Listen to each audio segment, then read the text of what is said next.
Pour la première émission de cette saison, on commence avec le député fédéral de Argenteuil-la-Petite-Nation, Stéphane Lauzon.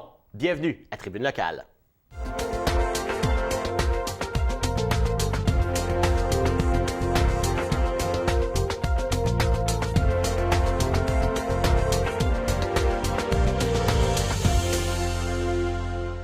Stéphane Lauzon, bienvenue.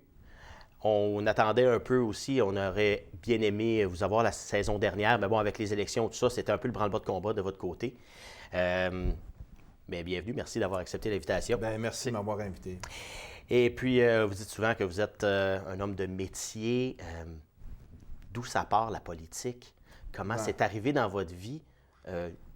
On disait hors d'onde, c'était pas vraiment une planification prévue. Non, je pense que mon cheminement de vie n'a pas été planifié. En fait, je suis d'abord et avant tout un gars de métier qui, par la suite, a fait des études pour devenir enseignant, mais à s'instruire et puis de travailler avec la communauté, travailler dans les organismes, travailler dans le sport, surtout dans les organismes sportifs, et de faire affaire avec la municipalité. J'avais davantage le goût de me présenter en politique comme conseiller municipal. Donc, j'ai fait un premier mandat en 2009 comme conseiller municipal et un deuxième par la suite, ce qui m'a amené aujourd'hui à connaître la politique. Puis la meilleure école de la politique, je pense, là, c'est de commencer par le municipal. Puis par la suite, bien, on a agrandi nos apprentissages, on travaille avec les différents paliers du gouvernement. Puis j'avais une possibilité de me présenter comme député fédéral en 2015 et je me suis lancé dans cette belle, grande aventure. Ça fait maintenant 4 ans que vous êtes en poste. Vous avez eu un premier mandat avec l'équipe de Justin Trudeau, Parti libéral. Oui. Mais là, comment vous sentez-vous par rapport à la décision? Après 4 ans, vous avez eu le temps de baigner dans le bain. C'est une décision que vous ne regrettez pas aujourd'hui, j'imagine? Pas du tout, pas du tout. 4 ans en politique, c'est rien. C'est rien. Ça passe tellement vite. L'importance d'avoir un député qui veut continuer ses dossiers aussi, c'est important pour la communauté. C'est de travailler les dossiers qui sont en cours avec différents ministères, travailler avec les organismes du milieu, les municipalités, les MRC, faire avancer les dossiers. Un dossier ne peut pas cheminer comme ça. Il ne peut pas être présenté à la dernière année électorale puis livrer la marchandise. On travaille sur des projets dans la circonscription depuis mes débuts. Lorsque j'ai fait mes consultations pré-budgétaires, mes consultations publiques pour mettre en place le programme pour Argenteuil-la-Petite-Nation, mais ça s'est fait ça avant l'élection de 2015, puis on est encore en déploiement, comme par exemple là, le déploiement du réseau Internet. Oui, ça c'est des choses qui se planifient sur des longues périodes, évidemment.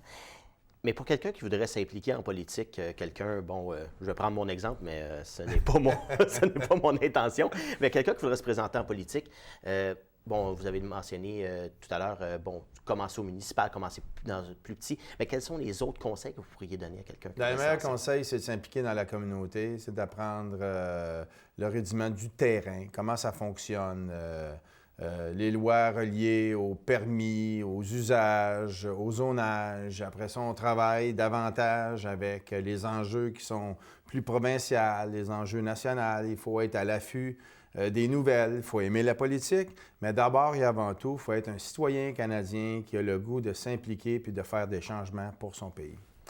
Et puis, on parlait des élections, on va revenir un peu là-dessus. Les élections ont été, très serrées. Très serrées. Ça a été, puis vraiment aussi, même au niveau national, ça a été très, très, très excessivement serré un peu partout. Comment vous avez vécu ça? Effectivement, c'était comme une montagne russe. C'était comme les 2 dernières semaines de la campagne ont été pénibles. On a senti cette vague-là du Bloc, ce vote de contestation qui a fait en sorte qu'on a senti une certaine pression dans la couronne 450, parce qu'il faut comprendre que là, je suis dans l'ouest de ma circonscription, mais l'est de ma circonscription prolonge les Laurentides, toute la couronne du 450 jusqu'à Saint-Adolphe-d'Howard. J'ai un grand comté, j'ai de la disparité entre l'Est et l'Ouest. Et j'ai vraiment senti un changement de pensée, un changement de culture dans la couronne 450 qui a fait en sorte qu'on s'est réajusté et puis que les votes ont été transférés vers le Bloc dans les derniers jours, dans les dernières semaines avant l'élection. Puis, bon, on s'entend, la politique, c'est un monde qui est rude. Les partis d'opposition ne se gênent pas pour sortir des histoires, surtout en élection, on l'a vu. Bon, votre chef, Justin Trudeau, a même été, disons, assez chahuté de tous les côtés avec, bon, l'épisode du blackface. Et puis, c'est quelque chose qu'on a senti beaucoup à l'extérieur du Québec. Ailleurs au Canada, ça a été très, très, très, très médiatisé. Tandis qu'au Québec, c'est un petit peu plus tranquille de ce côté-là. Comment vous voyez ça, la différence entre les deux? Pourquoi ça n'a pas pris au Québec autant qu'ailleurs au Canada? Ça a toujours été comme ça. Ça a toujours été comme ça, la disparité des visions, la disparité des cultures, la culture anglophone, la culture francophone aussi, qui amène un changement de vision pour la politique. Au Québec, on doit faire autrement. Et au Canada français, on doit faire autrement aussi. On a vu ce qui s'est passé en Ontario, par exemple, lorsque Ford a décidé de couper dans les services de la langue française. On a vu le rassemblement des francophones où il y a eu un mouvement très fort. Puis le Québec est venu appuyer cette démarche-là. Le Québec est unique un peu. Puis le Québec a son entité en soi. Et c'est ça qui fait la différence. Puis mon but, mon objectif, c'est de défendre d'abord et avant tout l'intérêt canadien, mais de mes citoyens. Mes citoyens sont québécois. Mes citoyens, donc, je dois m'ajuster puis travailler davantage pour eux. Vous parlez justement de la disparité entre le Québec et ailleurs au Canada, mais on a vu que vraiment le Canada s'est séparé, s'est scindé en deux aux élections. L'Est totalement avec même les Maritimes, le Québec et l'Ontario ont voté massivement pour le Parti libéral, tandis que tout l'Ouest, mis à part quelques petites incursions ici et là du parti, du nouveau Parti démocratique, eh bien, l'Ouest a voté littéralement pour le Parti conservateur. Donc, ça fait quoi de travailler dans un pays aussi divisé, là? On parle de deux solitudes, c'est pratiquement ça. On a un système de démocratie qui est en place, qui est efficace. On a les gens qui ont le droit de s'exprimer. On peut parler maintenant aujourd'hui de régions, on peut parler aussi de différentes provinces, la façon qu'ils réagissent. Mais le lendemain de l'élection, ce qui compte, c'est que les gens ont demandé à Justin Trudeau et son gouvernement de gérer le Canada. Et dès le lendemain, comme bon député, on doit tourner la page et servir tout le monde égal. Moi, en ce moment, on fait des tournées prébudgétaires. On va faire des tournées, on va lancer une tournée pour les aînés. Il y a une tournée en ce moment qui se fait sur l'immigration et au moment où on se parle, sont dans l'Ouest canadien. On ne néglige pas les provinces où on n'a pas eu les votes. Le lendemain de l'élection, on doit tourner la page et travailler avec tout le monde. Puis vous avez confié à notre antenne ici, à Infomag, au lendemain de l'élection d'ailleurs, que vous étiez confiant que le gouvernement libéral, malgré sa minorité, pourrait continuer pendant 4 ans. Oui. Avec, avec ça. Avec ce qu'on voit maintenant, présentement, avec le Parti conservateur qui se cherche un chef et qui ne sera pas élu vraisemblablement avant juin. Est-ce que vous pensez que ça va vous donner un peu plus de temps? Ça pourrait même aller plus loin que juin. Puis le nouveau chef qui est en place devrait mettre aussi toute sa mécanique en arrière de ça. Je pense pas que le parti du Bloc ou que ce soit l'NPD soit prêt demain matin à s'en aller en élection parce que je peux vous dire qu'on a quand même une bonne collaboration. Contrairement à ce que les gens pensent, c'est qu'on se parle, on travaille bien ensemble, on a des amis partout, là. Et puis, c'est pas parce qu'on est en politique qu'on ne se parle pas en dehors de la Chambre des communes. On est là pour assurer une collaboration comme Parti libéral, et puis autant avec tous les partis d'opposition. C'est ce qui fait en sorte que ça me fait de la politique différemment. Pour moi, là, c'est un nouveau concept que je dois m'adapter. J'adore le travail que je fais en ce moment. C'est une façon différente où ce que chaque membre du Parlement devient extrêmement important. Je ne dis pas qu'il ne l'était pas avant. Aujourd'hui, ils sont encore plus importants. Importants dans les comités, parce qu'on n'a pas la majorité, puis on doit travailler en collaboration. Et puis, ce que les Canadiens nous ont dit, c'est qu'elle allait faire ce travail-là, c'est ce qu'on va faire. Donc, on parle de minorité. Ça devient un peu... On a donné peut-être aux autres partis un peu le titre de chien de garde un peu par rapport au gouvernement. Est-ce qu'on sentait que les autres partis étaient plus supportés par la population à cause des décisions que Justin Trudeau a prises pendant son premier chien de mandat? garde, j'aime le terme chien de garde parce que c'est à leur rôle de toute façon. Chien de garde et tout ce qu'on avançait, que ce soit pour le Québec ou que ce soit pour des décisions qu'on a prises pour l'ensemble du Canada, les partis d'opposition sont là pour lever le drapeau si quelque chose ne va pas avec le projet de loi ou la décision qu'on a prise. Mais c'est davantage une balance du pouvoir aujourd'hui. La balance du pouvoir, c'est que ensemble, ils peuvent décider si un projet de loi ou non peut passer. Et puis, tout ce qui est question budgétaire, bien, il doit être travaillé davantage avec les partis d'opposition. Et puis, c'est juste une façon différente de le faire et puis de bien travailler en collégialité. Vous l'avez dit, vous avez des amis partout à travers les partis. Et puis, on l'a bien constaté, petite tranche de vie, quand j'étais au débat à Argentin puis la Petite Nation à la télévision communautaire à La Chute. Autant vous pouviez être quelqu'un en débat qui est très, très, très volubile et qui pourquoi les attaques et tout ça, et puis vous prenez les attaques, mais autant à l'extérieur, eh bien, vous aviez félicité les gens, vous avez vraiment... Je comparais ça un peu à un match de boxe, peut-être. Et voilà, j'étais un gars de sport, j'étais un gars d'équipe. Ce qui se passe sur la patinoire reste sur la patinoire. Après un bon match de hockey, on s'en allait au bar et on prenait une bière ensemble. C'est comme ça que je vois aussi la politique. On est dans l'arène, on est en chambre des communes, on se dit les vraies affaires, on est en réunion, on est en comité, on est en séance parlementaire, on travaille fort pour faire avancer nos dossiers et je vais toujours défendre les intérêts de ma circonscription. Puis je vais toujours continuer à faire le travail de la même façon. Par contre, après, je suis ouvert aux discussions et puis j'ai toujours le cœur à la bonne place pour aider même mes opposants. C'est même mon équipe qui a enlevé tous les affiches, ou presque tous les affiches de Mme Louis XVI du Parti conservateur. On est resté en contact. Je lui ai demandé est-ce vous voulez un petit coup de main puis qu'on puisse donner les affiches à la communauté par la suite. Parce que j'avais une problématique cette année, c'est que mes affiches étaient imprimées des deux côtés.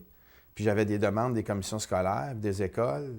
Puis Mme Louis XVI était imprimée juste d'un côté. Fait que j'ai offert le service. Puis c'est le genre de collaboration que j'offre à mes collègues, à mes adversaires. Donc, les affiches de Mme Louis XVI ont été récupérées par les écoles, c'est ce que j'entends bien? Oui, exactement. Et pour faire quoi? Ils font du bricolage, service de garde, les enseignantes, ils font des projets scolaires avec ça. Et puis, ce qui était drôle, c'est que je livrais les affiches personnellement et les enseignantes faisaient face à des affiches de Mme Louis XVI pendant que moi, je faisais la livraison. Eh bien, on va continuer ça après la pause. On va parler de votre mandat de secrétaire parlementaire également. Donc, on continue cet entretien avec Stéphane Lauzon tout de suite après la pause. Je m'appelle Jasmine, j'ai une amputation à la jambe gauche et j'adore faire la planche à neige. J'ai un grizzly sur ma prothèse parce que quand j'ai vu le dessin, j'ai comme vraiment fait « Wow, il me le faut sur ma prothèse ». Quand les gens me demandent c'est quoi qui est arrivé à ta jambe, je leur dis que je suis née comme ça. Puis je leur dis que c'est pas ce qui m'empêche de faire le sport que j'aime. C'est vraiment grâce aux amputés de guerre si je peux faire de la planche à neige. Donc ce que j'aimerais dire, c'est un gros merci. Sais-tu combien ça coûte si un auto s'arrête pas au stop de mon autobus scolaire? 200 $, 9 points d'inaptitude. C'est ça. Est-ce que tu sais combien de bonbons je peux acheter avec ça? 1 million environ. Est-ce que tu sais qu'est-ce qui arrive si on conduit dangereusement en zone scolaire? On risque de blesser un enfant, puis on peut perdre jusqu'à 36 points d'inaptitude. Ça, c'est beaucoup de points. C'est important d'être très, très, très prudent. De retour avec Stéphane Lauzon. Monsieur Lauzon, en plus d'être député, vous êtes aussi secrétaire parlementaire, mais ça depuis le début. Ah, depuis le début. Depuis le début. Et puis là, vous avez changé de ministère. Vous étiez à la Défense nationale. Et là, vous retrouvez aux aînés. De un, on va parler en général. Qu'est-ce que ça fait un secrétaire parlementaire? Bien, un secrétaire parlementaire, son rôle principal, c'est d'accompagner le ou la ministre dans ses fonctions. On a nos propres tâches, nos propres responsabilités, mais on a aussi une responsabilité de la langue. Souvent, quand le ministre ou la ministre est anglophone, le secrétaire parlementaire est francophone. Quand le ministre ou la ministre ça représente une région du pays, mais souvent, le secrétaire parlementaire représente une autre région du pays. On a des responsabilités qui sont intégrées dans la lettre de mandat de la ministre ou du ministre, et on travaille en pleine collaboration pour faire avancer les dossiers. On devient un peu le spécialiste du domaine qu'on a été attribué. Là, vous étiez à la Défense nationale. Pas tout à fait de la Défense nationale. C'est ancien combattant et ministre associé de la Défense nationale. Ah, d'accord.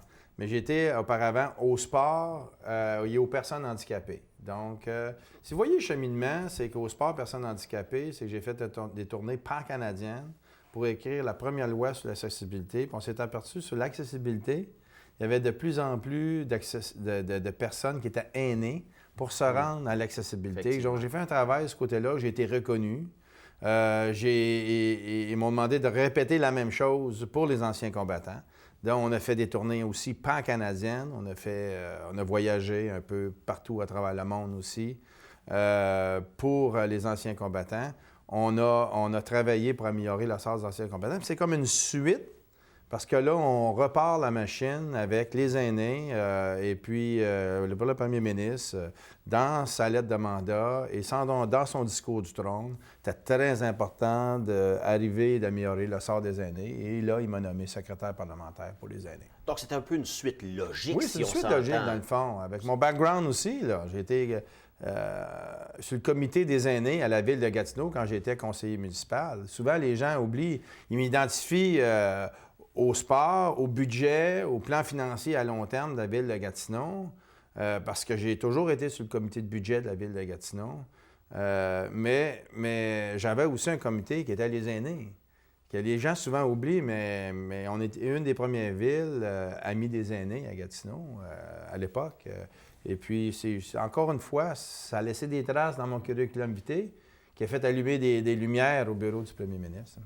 Donc, c'est ça. Au moins, cette expérience-là a été reconnue plus tard, mais oui. Bon, vous êtes capable de faire, justement, vous connaissez le dossier aussi un peu. Je connais déjà le dossier. J'ai fait des rencontres, j'ai fait des tables rondes dans mon comté. Déjà, j'avais pris les devants sans savoir que je pourrais devenir le secrétaire parlementaire pour les aînés, parce qu'on a à cœur nos organismes, on les supporte. On est la circonscription qui a fourni le plus de subventions au Québec pour les aînés dans le programme Nouveau Horizon.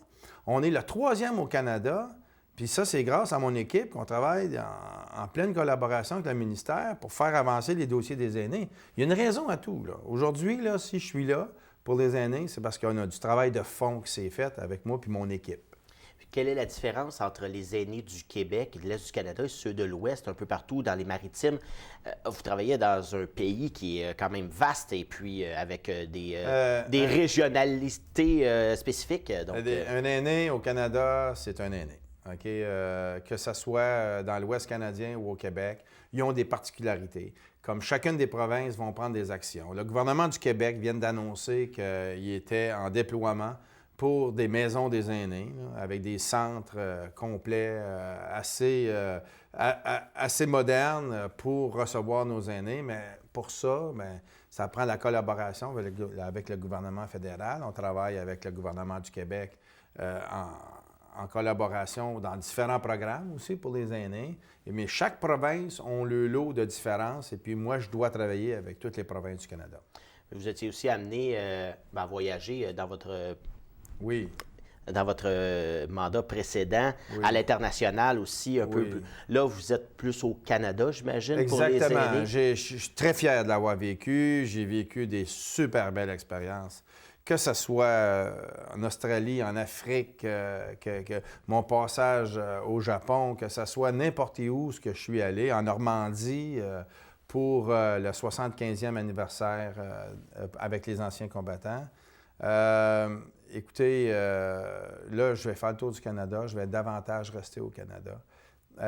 Mais c'est autant je suis autant d'enthousiasme de faire ce travail-là pour les aînés au Canada qu'à d'aller voyager à l'extérieur. Je l'ai fait. Je suis bien content, mais aujourd'hui, je vais me concentrer davantage au Québec et au Canada. Petite question comme ça, vous étiez, vous êtes, on peut dire un peu dans les numéros 2, les bras droits des ministres. On sait que les affectations sont données par le premier ministre. Considérez-vous comme ministrable? Bien, regardez, je dirais pas non un jour, on ne peut pas dire non à ça.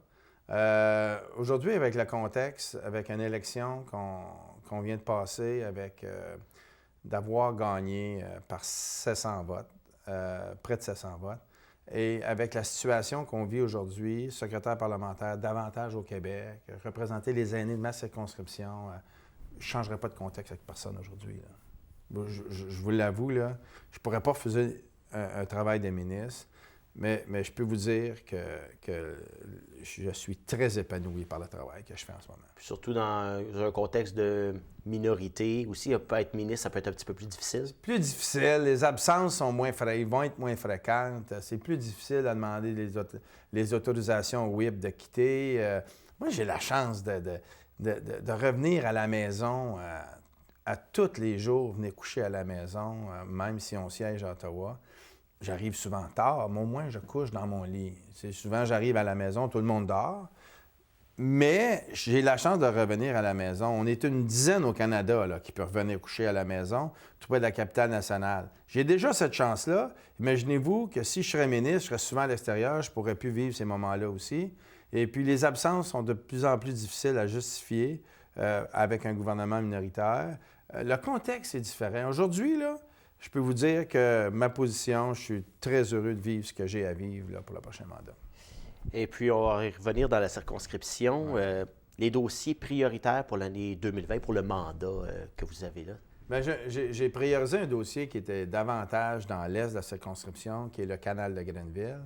Parce que c'est un dossier qu'on traite depuis mes prévisions prébudgétaires en 2015, fait que ça fait assez longtemps. On travaille très fort. J'ai eu une rencontre cette semaine encore avec les 2 députés provinciaux. C'est un dossier qui avance quand même assez bien. Mais c'est surtout la connexion Internet. La connexion Internet qu'il faut déployer, ce qu'on a annoncé. On a déjà travaillé fort, on a créé le caucus rural. C'est moi et David Graham qui a créé le caucus rural au Canada. De ça, on est venu Internet. On a eu 150 millions pour le déploiement d'Internet au Canada. On a eu notre bonne part de marché dans la circonscription d'Argenteuil et la Petite-Nation. Maintenant, il faut livrer. On a des obstacles suite à la livraison, puis je m'engage à travailler à contrer ces obstacles-là. Il a toujours travaillé en collaboration avec les députés provinciaux, que ce soit Agnès Grondin ou ministre Lacombe. On travaille nécessairement pour la sécurité de la population, la réfection de la 50 ou d'autres projets comme celle-là. Puis toujours en collaboration aussi avec les usines, ce qui se passe en ce moment avec Fortress, avec Papier Masson qui va bien. On a des projets d'investissement avec Papier Masson. Encore, j'ai une deuxième rencontre cette année, mardi, avec Papier Masson pour faire avancer les dossiers. On a Agropur qui a fermé ses portes pour une restructuration d'entreprise. On est préoccupé par ça. On est préoccupé, puis on suit les dossiers de proche. Et puis, c'est évident que l'environnement va être au cœur de toutes les décisions qu'on va prendre et le développement économique aussi. On vous en parlait, la crise du bois touche beaucoup, très fort même. On a vu, au prorata, à peu près 500 emplois qui ont été du moins mis sur la glace pour l'instant. On essaie de trouver un acheteur. Le gouvernement du Québec s'est investi beaucoup là-dedans avec le ministre Lacombe qui est derrière le dossier. Au gouvernement du Canada, on traite ça comment? On est là, on est présent. C'est un dossier qu'on suit avec le ministre. Il ne faut pas oublier que quand le gouvernement du Québec vient en aide à ces industries-là, ça fait partie aussi du pacte fiscal que le gouvernement fédéral donne à Québec. On n'annonce pas que le gouvernement du Canada est là, mais on est là par en arrière. Puis on suit le dossier. Puis on n'est pas sur la réglementation de la coupe de bois, mais on est à l'affût de l'économie locale. Il ne faut pas oublier que nous, on allait investir 5 millions en projets innovateurs à l'usine de Tursault. Je ne veux pas perdre les investissements qu'on a faits non plus, là. On est souvent caché un peu en arrière du rideau, mais on est toujours présent. Mais ce qu'il faut comprendre dans l'industrie du bois, c'est qu'il y a des restructurations qui se font en ce moment. Puis, comme par exemple, le plancher de Bois-Franc-Lauzon va s'approvisionner en Ontario. Et puis, on parle de 500 emplois plus directs, mais ça touche aussi des emplois indirects, parce que le petit restaurant du coin, le fournisseur, je parlais à celui qui a une compagnie de sablage à jet, qui vous connaissez déjà c'est quoi ces principes-là, ces procédés-là, vous l'avez déjà fait dans votre vie antérieure, mais ces compagnies-là, le principal client, c'est à Fortress. Donc là... Donc, je retrouve un peu plus au niveau financier, ça peut être... Ça peut avoir un impact financier à la fin de son année sur le nombre de clients qu'il a. Croyez-vous à la relance de l'industrie du bois? Toujours. La relance de l'industrie du bois devrait être revue, tant qu'à moi. J'arrive de ce milieu-là. J'ai été soudeur, mécanicien d'entretien dans les usines de papier depuis 1984. J'ai participé au projet de relance de la CIP à Gatineau à l'époque, avec l'ancien député Marc Carrière, qui a fait un travail exceptionnel là-dedans. Mais je crois à la relance, mais sur une autre forme. À peu près tout est à revoir dans ça. Puis rapidement, en 10 secondes, je ne veux pas faire un cours d'économie, mais pour faire fonctionner l'industrie du bois, bien, ça prend un approvisionnement qui est quand même à bon prix. Ça prend le moteur mécanique qui est les usines, puis ça prend des clients. Puis là, le client, il y a un potentiel de perte de clients, puis un potentiel d'augmentation de coûts en approvisionnement. On a les usines, mais ça ne fonctionne pas dans les deux extrémités. Donc, il faut revoir ça. Et vous étiez, vous l'avez mentionné à quelques reprises, de conseiller municipal à la Ville de Gatineau. Comment vous trouvez la Ville de Gatineau présentement?